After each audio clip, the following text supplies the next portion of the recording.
Kaixo, egunon. Gogoan daukazute orain dela 2 aste egin genuen ariketa? Egon zinaten diapositibak bilatzen, bideo bat egiteko eta bakoitzak audio bat grabatu zenuten. Batzuk handikan ez zuten entregatu, baina lortuko dugu egitea. Hemen daude beste gelakoak. Oraingoan ideia zein da? Ideia da, hemen orain bideo bat ikusiko dugu, eta bideo honetan oinarrituko gera gurea egiteko, bai? Begiratuko duzute ze ondo dago.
Ikusten zakezutenez, oso bideo polita, oso originala.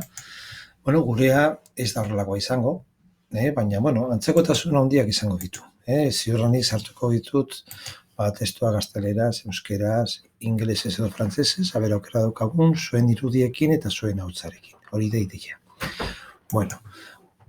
Horrekin batera, ideia da denbora lerro bat egitea, taldeka, hori bai, igual, dugu 10 edo, 8 eta ideia da, bakoitzak eskubide bat hautatzea. Eta bideo bat hautatzea, bideo egoki bat. Zuek gehien gustatzen zaizuena. Esklabotzari balin bada, begiratu esklabotzari buruz, ikusten dezuten bideoa. Bideo izan daiteke euskeraz, gazteleraz, ingelesez, baina, mezu indartsua daukan bideo bat bilatzea nahi dut. Beraz ez da hartzea zenbaki bat jarri, lehenengo hartuko dut eta berehala lehenengo bideoa. Ez, eskatzen dizuedana da, azterketa sakontxo bat, bideo egokia bilatzeko.